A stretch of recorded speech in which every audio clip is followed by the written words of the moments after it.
I was with my partner for over 6 years. We started dating during my senior year of college, and everything seemed perfect at first.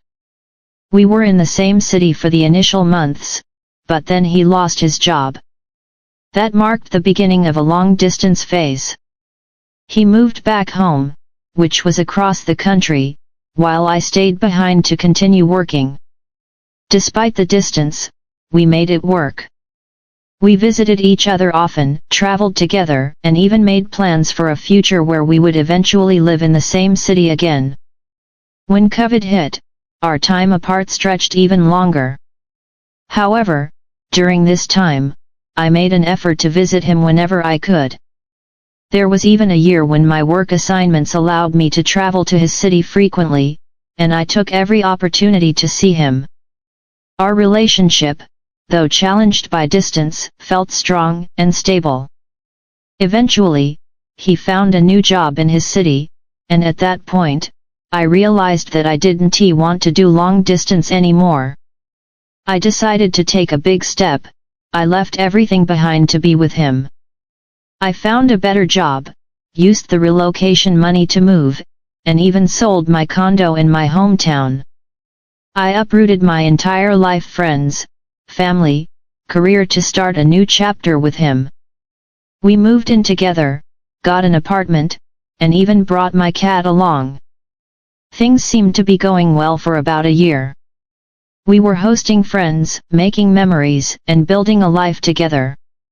Then, one day while we were at a mall, he casually brought up the idea of looking at engagement rings.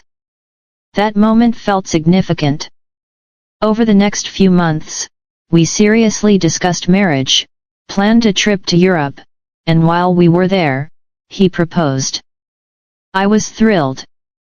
I thought we were heading toward a future we had always dreamed of. But after the proposal, something changed. Suddenly, he began bringing up problems that had supposedly been bothering him for years.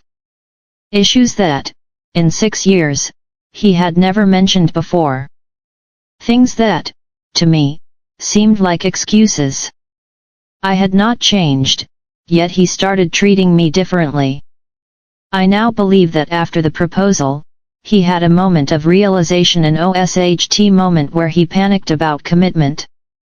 About 6 months after we got engaged, he had to travel to Asia for a 3-week business trip. I visited him for a week during that time, and everything seemed fine.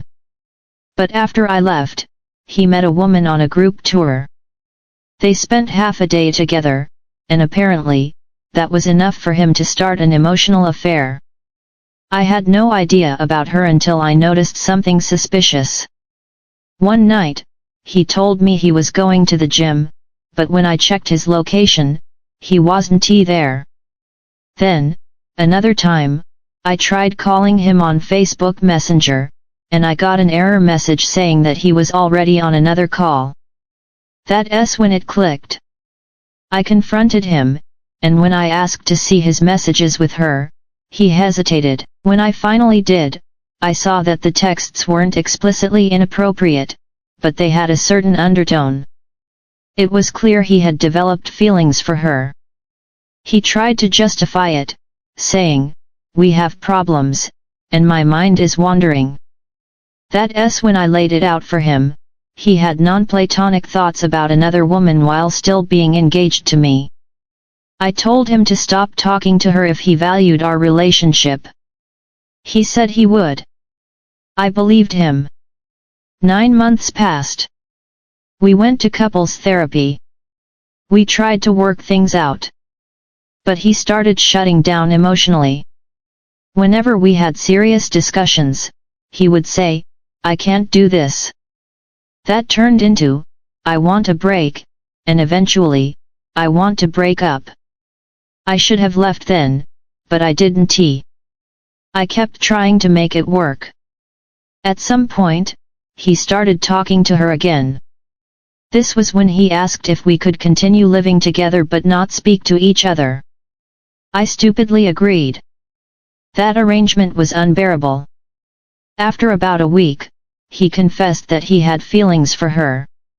A week later, he told me he wanted to do something for himself for once and that he wanted to explore those feelings. That was it. I had to walk away. He moved out and went back to his parents' place while we sorted out the logistics of ending our life together. Less than 2 months after we officially broke up, I noticed his friends had followed her on Instagram. She had a private profile with only a few hundred followers, which meant he must have introduced her to them. I later found out that within 2 months of our breakup, he flew back to Asia to see her.